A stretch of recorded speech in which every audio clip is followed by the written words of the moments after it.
Welcome to Discovery Tour by Assassin's Creed, Ancient Egypt.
Welcome to Alexandria, planning of the city. Alexander's plan to build his great city began with a verse from Homer's Odyssey. There is, in front of Egypt, in the sea with many swells, an island called Pharos. Guided by these clues, Alexander the Great founded his future city at the western end of the Nile Delta.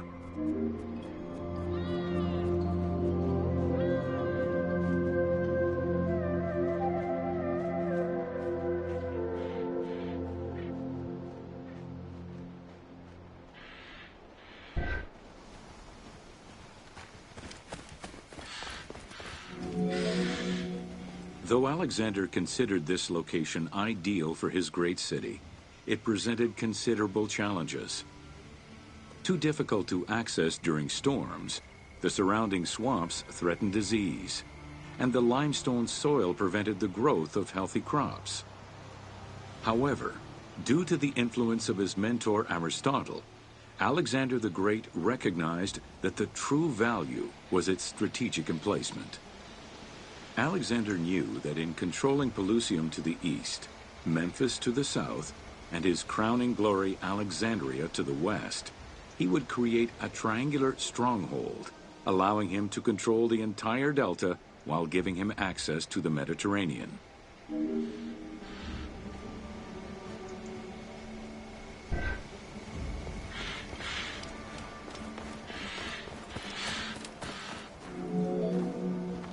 The Great Walls of Alexandria had a humble beginning. Lacking chalk to outline the future city's foundations, architects were forced to use flour instead. Clouds of migrating birds swept down and ate the flour, erasing the plans. This prompted Alexander to seek guidance from the oracles, who reassured him that his future city was destined to feed a large population.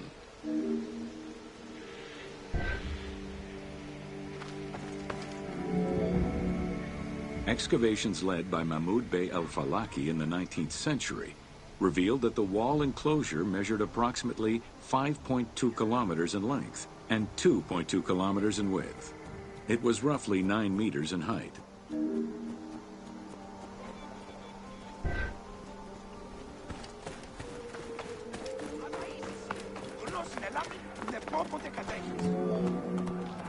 These formidable ancient walls would resist a number of attacks, including fending off the king of Syria in 169 BCE. It wasn't until 295 CE that they eventually fell to Roman Emperor Diocletian, and this only after 8 months of relentless assault.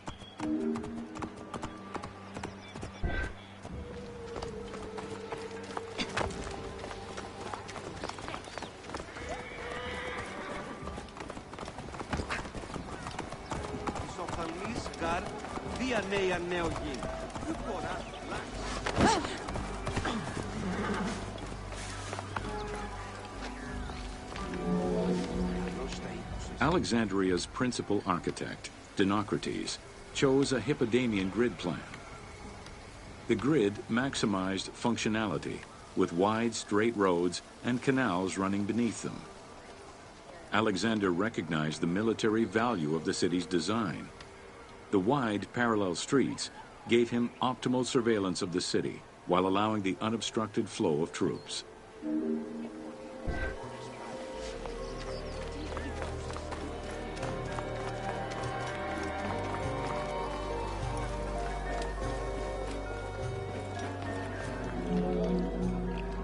A central corridor ran from the Mediterranean's north port down to Lake Mareotis to the south.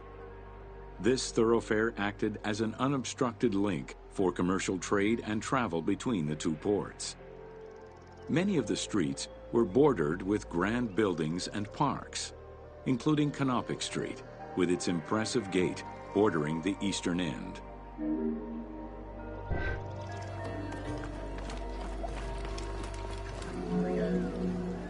Alexandria was most likely built upon an already existing Egyptian village. Upon its completion, the Egyptians reviled the city, refusing to call it by its founder's name. Instead, they called it Raked, the building, as a mark of disdain, which was later Hellenized into Rakotis. Despite this, the name Alexandria would remain.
Welcome to Osiris, the first mummy.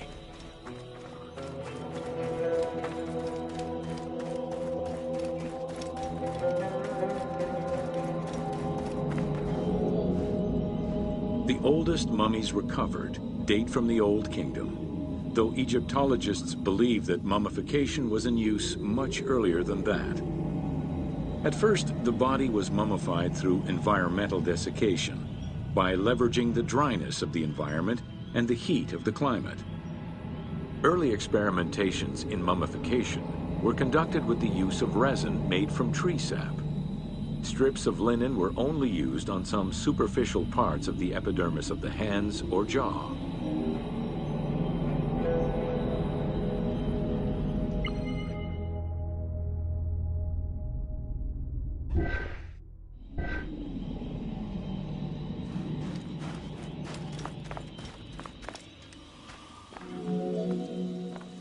Ideologically, the will to preserve the body is not explained in any way until 3600 BCE.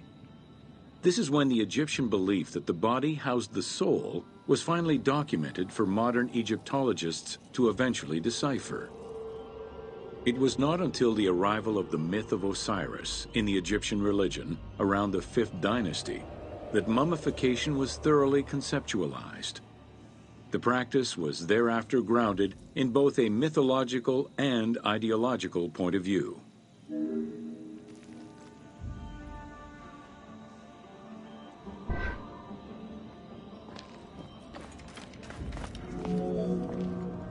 Osiris was mainly known as the god of the dead and the god of resurrection. The most well-known Genesis myth concerning Osiris is that of his dismemberment.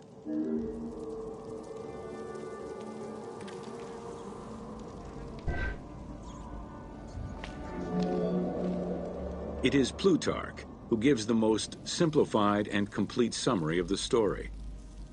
Within Egyptian mythology, Osiris represented the first king to rule Egypt. Jealous of his power, his brother Seth attempted to usurp his throne. After several unsuccessful attempts, Seth succeeded in killing his brother by dismembering him and scattering the pieces of his body all over Egypt. Isis, the great of magic, traveled all over Egypt in search of the pieces of her husband's body. After a long search, she recovered all the pieces save for his manhood, as it was eaten by a fish.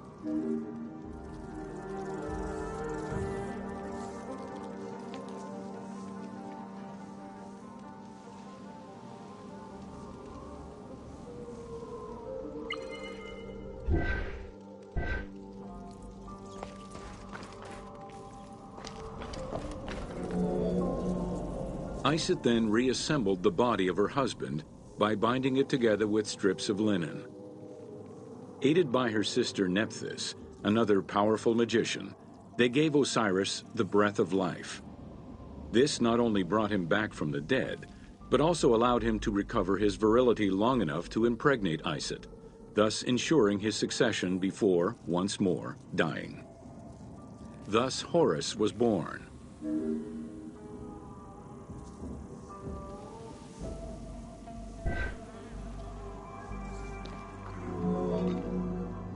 The ritual used to bring Osiris back to life essentially depicts how he became the first mummy. It is why, on the sarcophagi of kings, we often find Isis and Nephthys represented as the magicians who restore life to the deceased.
Welcome to Mummies of Ancient Egypt.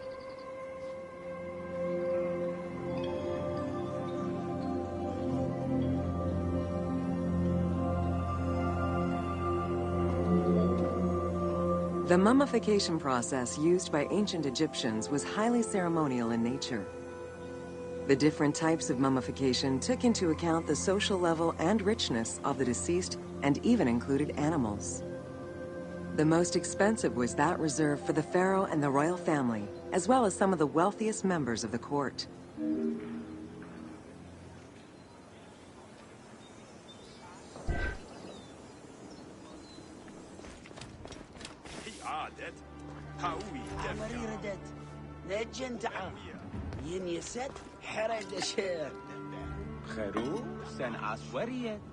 خصوص الجن بأخر خمحني خمت در خياط. The first step was cleaning. Once bodies arrived at the mummification site, they were placed on inclined tables while the bodily fluids drained away. They were then cleansed by priests until they were deemed ready for the purification process.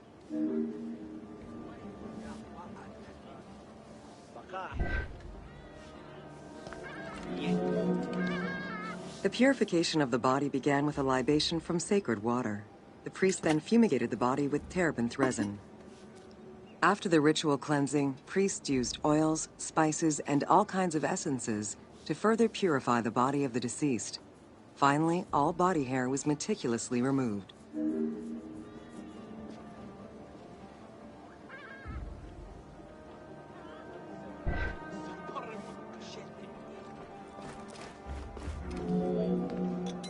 Once the body was properly purified, embalmers removed the organs, following very specific procedures.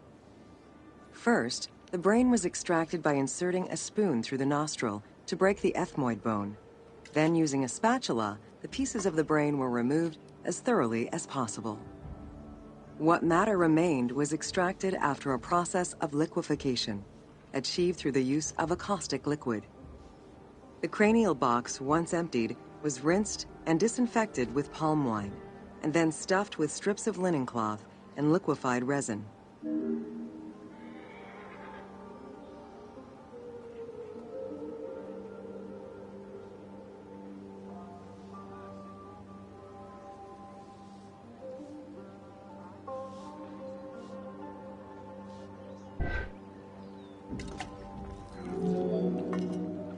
After taking care of the brain, embalmers made an incision on the left flank and carefully set aside the viscera.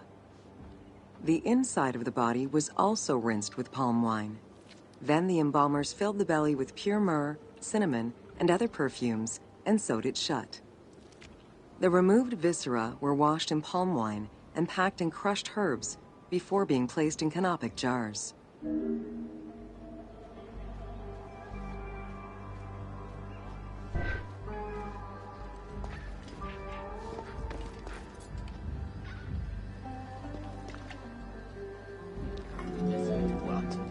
Canopic jars were placed close to the sarcophagus or kept in a chest nearby.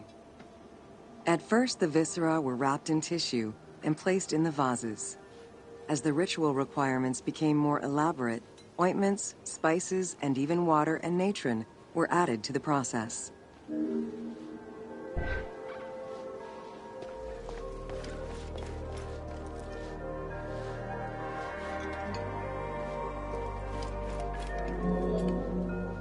Towards the middle of the New Kingdom, canopic jars assumed the appearance of the 4 sons of Horus. They were known as the protectors of the viscera. These protectors had their own guardians, each a goddess of the dead. Imseti, the human-headed god, protected the liver and was protected by the goddess Iset. Hapi, the baboon-headed god, protected the lungs and was protected by the goddess Nephthys. Dumut-F, the jackal-headed god, protected the stomach and was protected by the goddess Neith. And finally, Kebesenuef, the falcon-headed god, protected the intestines and was protected by the goddess Selket.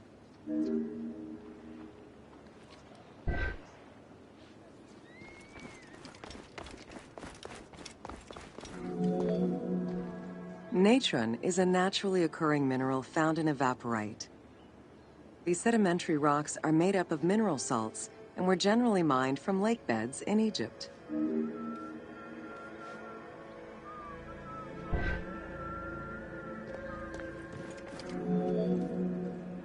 Embalmers used natron as a desiccant to dry the flesh and stop the corpse's putrefaction process.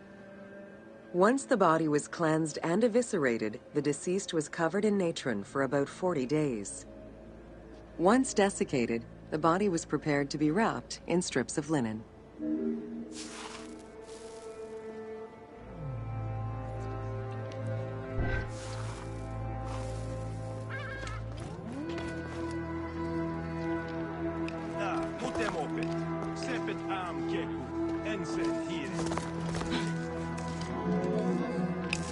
Once the body was fully desiccated by the natron treatment, embalmers oiled, painted, and sometimes even added hair extensions or a wig. They often used a henna-based antiseptic preparation to give the body a more colorful and lively appearance while preparing it to resist molds and fungi.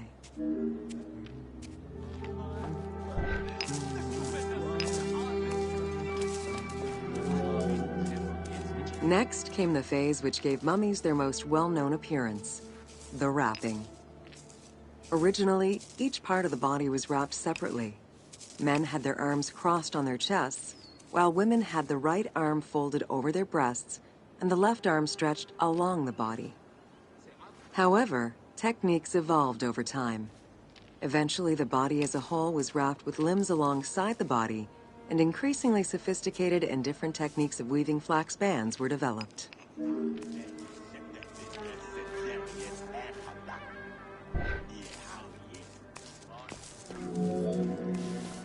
In addition to the jewelry and amulets arranged on the skin of the deceased, amulets were also carefully inserted into the weaving of the linen strips.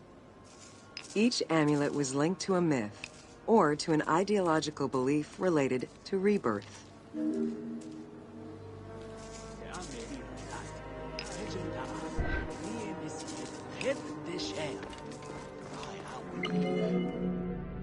Masks were an important part of a mummy's finery. Early wooden funeral coverings were very expensive, however, and soon replaced by masks created through a technique known as cartonnage. Masks fashioned with this method were created by laying several layers of linen or papyrus pulp on a base made of mud or straw. Cartonnage was used for more than funerary masks. Ornaments and the animal coffins of the late period were also made in such a fashion.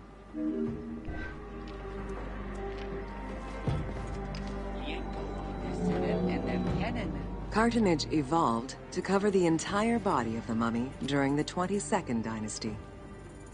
The mummies were placed on a board inside a rigid envelope of cartonnage, which was laced at the back with a string. Extremely cost-effective and visually pleasing, this technique was very popular through all layers of the society.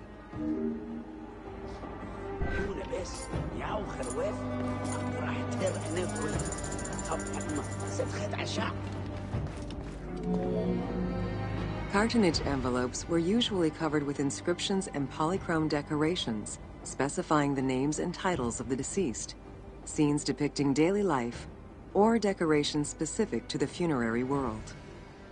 This was a true gift for Egyptologists eager to study the funerary rites of the ancient Egyptians.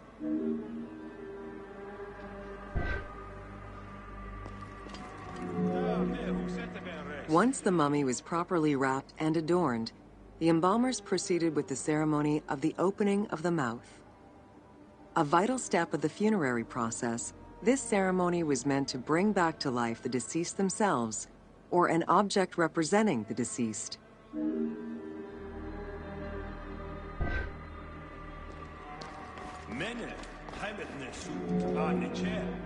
There were no less than 75 different stages for the opening of the mouth.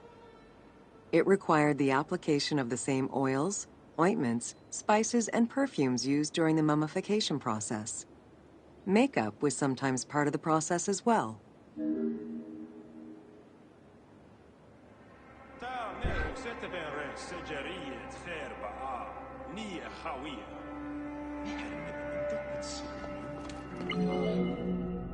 The last stage of this long ritual was the act of touching the mouth with the adze to symbolically allow the breath of life to infuse an inert body. Its performance was reserved for a very specific set of people: priests who wore the mask of the god Anubis, a close relative of the family, or by the heir to the throne.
Welcome to The Importance of Mummies.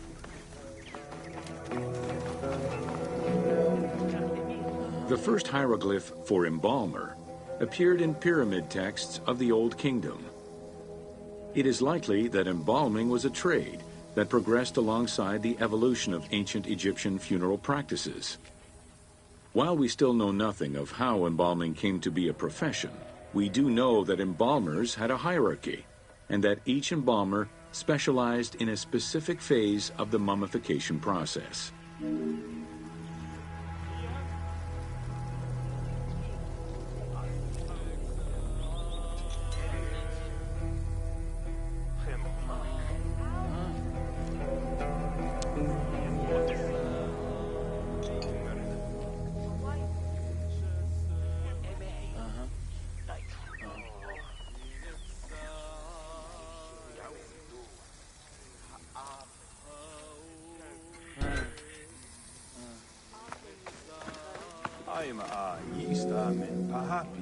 The mummification techniques were jealously guarded by embalmers from generation to generation.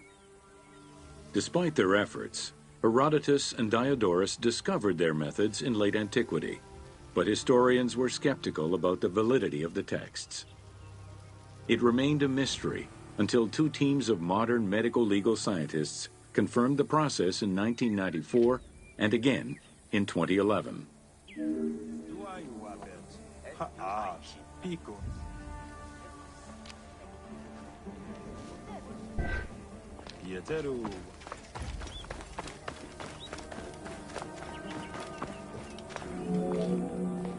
The Uabet, meaning the pure place, was where the embalmers mummified the bodies of the deceased.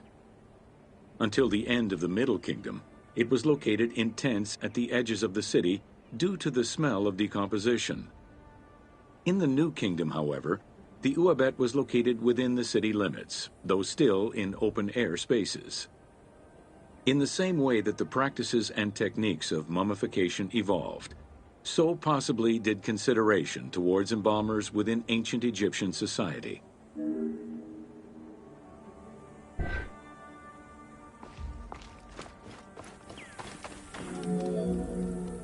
The pharaoh had access to the most elaborate of mummification rituals.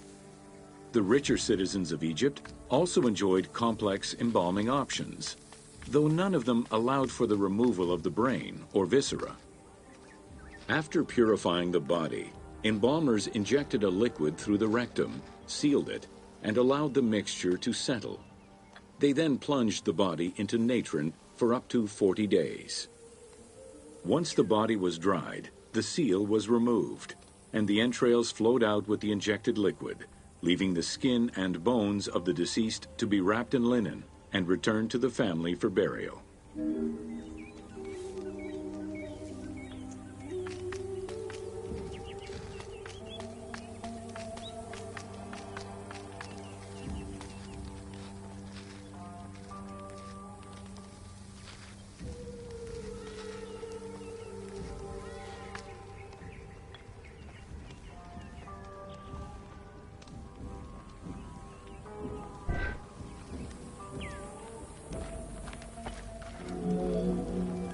The least costly embalming option was for the embalmers to simply inject a product called surmaya and immerse the body in the natron for up to 40 days before handing it over to the family. For all those who could not afford any embalming process, desert burials offered a pauper's alternative to preserve the bodies of the dead.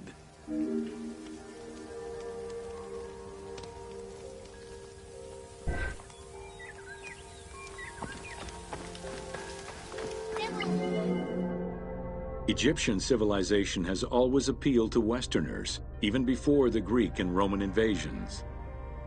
As early as the Middle Ages, mummies discovered by travelers were often sent back to Europe. Curio cabinets, dating from the 16th and 17th centuries, usually included pharaonic artifacts in their collections.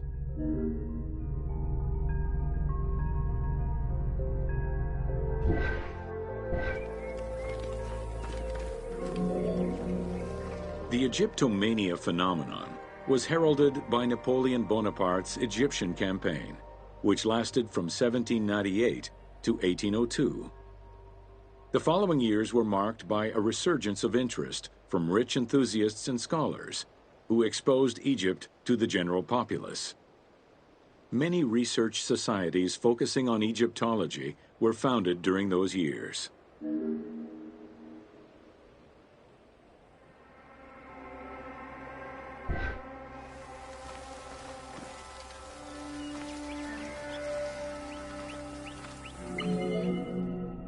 By 1868, mass tourism began in Egypt under the aegis of the Cook Agency.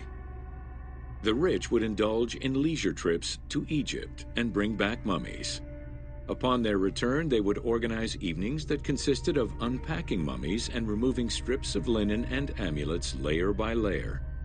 These were considered the shining cultural events of the season. The Egyptian collections of many a museum were founded as a consequence of this mass pillaging.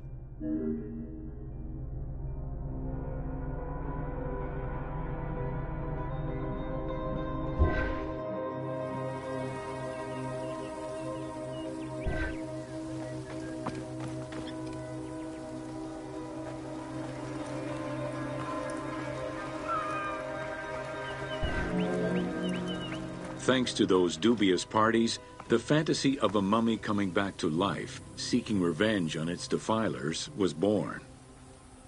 The mummy malediction myth has remained steady in popular culture ever since, particularly in written media and cinema.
What?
No one home was serious!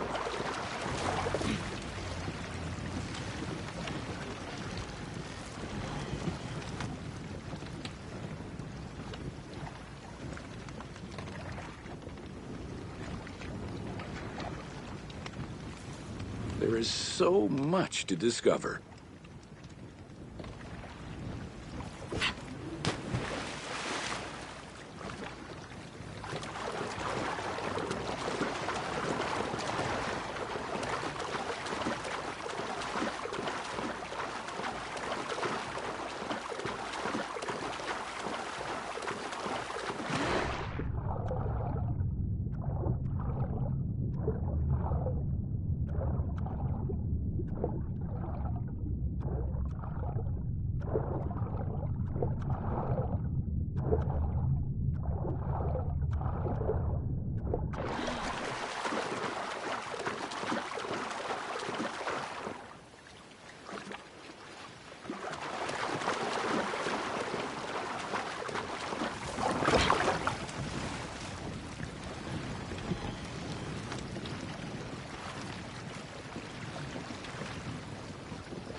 كم عايز باقة الفتي تاخذك من السفر.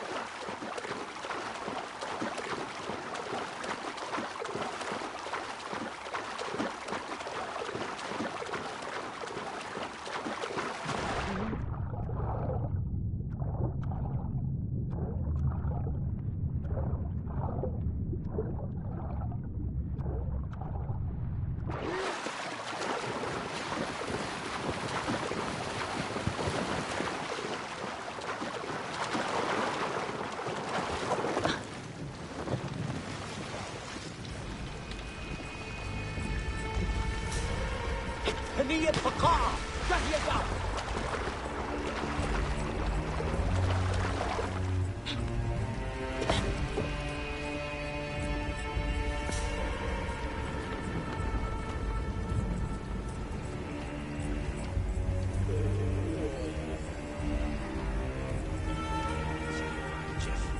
تسري من حروف وديبة حرخة وانا هشير معه.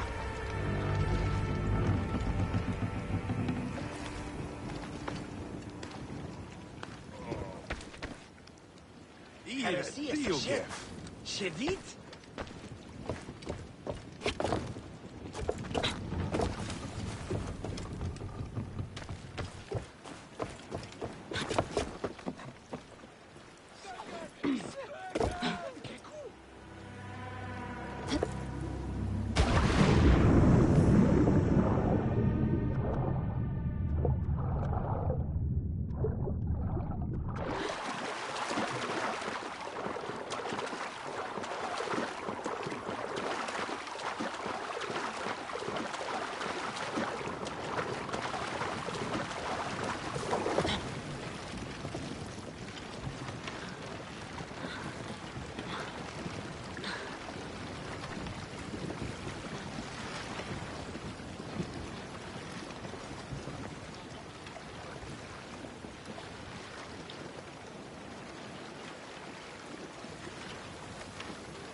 وف ميو حياتنا بس.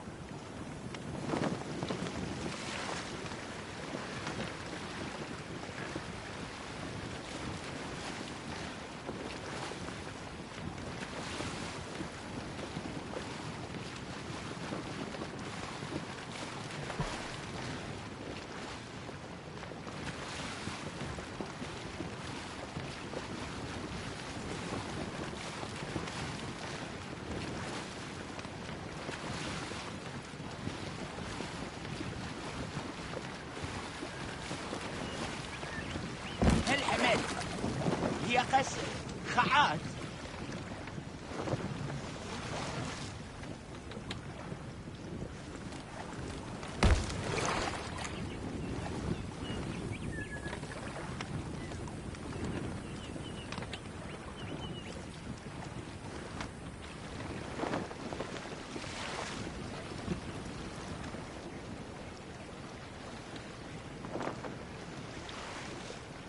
عبيد بيتش همسة فرقة وياس.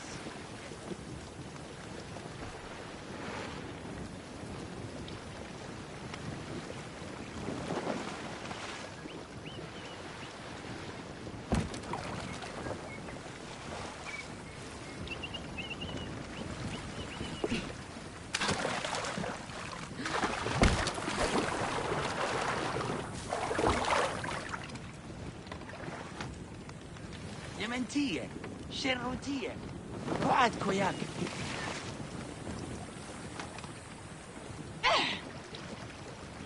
اس اسفت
ارهشف دشير عشاء حمد هني.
αμελής εσύ. Πού και λάβνεις τις γνώσεις, φάφλε.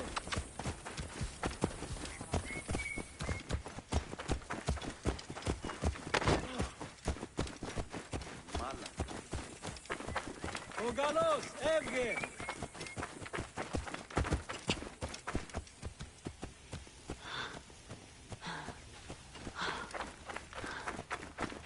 Λάξ, σι ελάβνη χρήου γιγνέστε.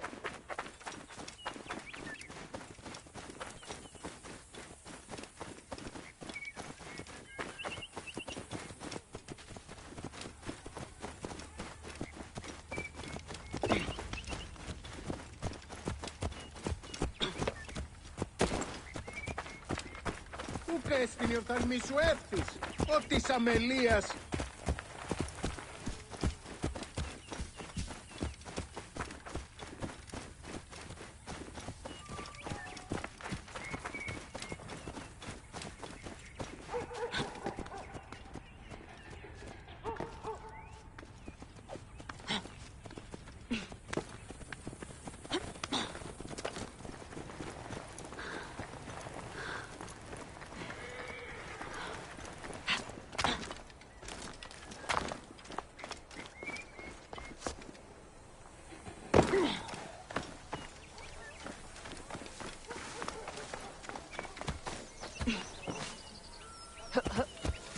Wow.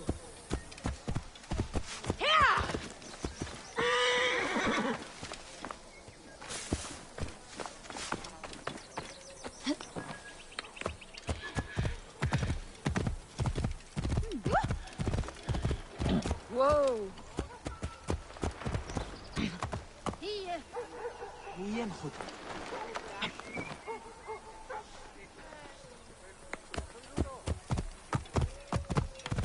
Wow.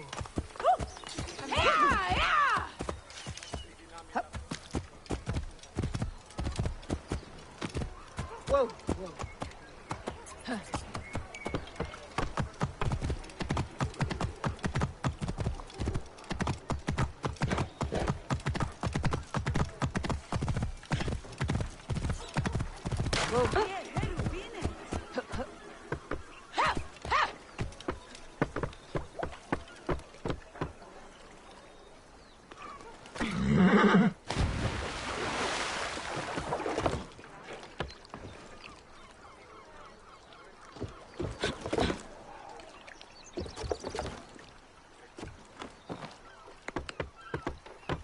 Wow. Wow.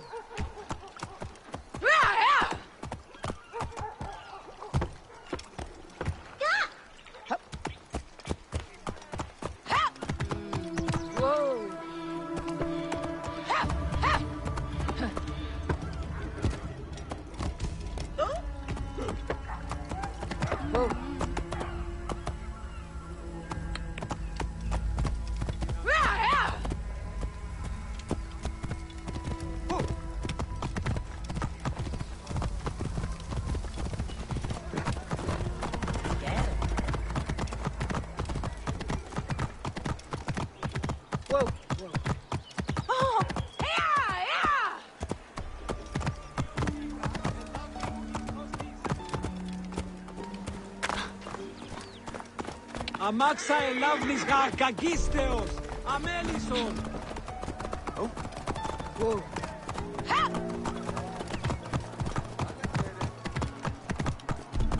Πόπο Πασπαρατουιδίου, ίσως μόνο ίδιο κατασχέθηση.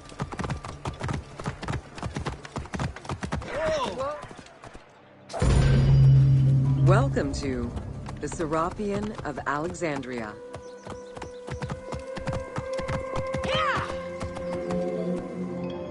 In a city of numerous magnificent attractions, the Serapion was considered to be the most beautiful temple of Alexandria. Located southwest of the city on a small hill known as the Acropolis, the sanctuary was constructed during the reign of Ptolemy III, upon foundations which had existed since the reign of Ptolemy I Soter.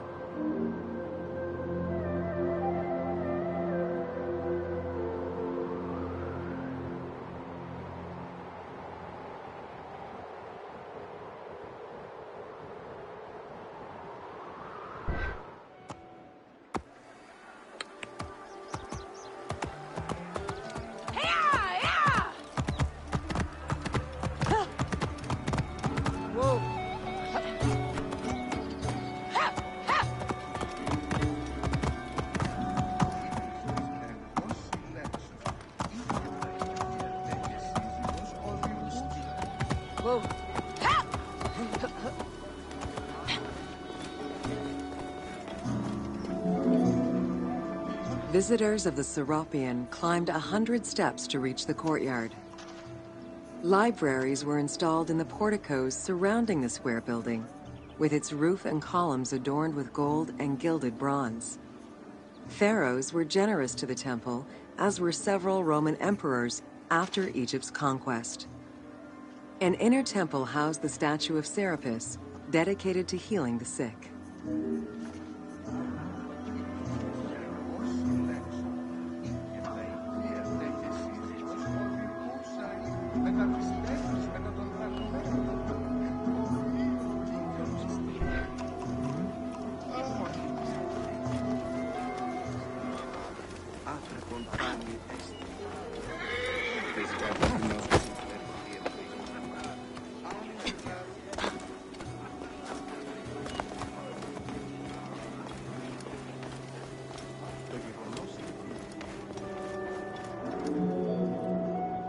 Since the 26th dynasty, Greeks in Egypt had gradually integrated the Egyptian cult of the Apis bull to their own rituals. With the establishment of the Ptolemaic dynasty, the cult of Apis was further integrated into Greek religion. During his rule, Ptolemy I chose to merge Egyptian and Hellenic gods into a syncretic divinity named Serapis. This name was the result of the amalgamation of Osiris and Apis. With this new deity, the Ptolemaic dynasty managed to accommodate similar belief sets for two different cultures, bringing about a new dynastic cult.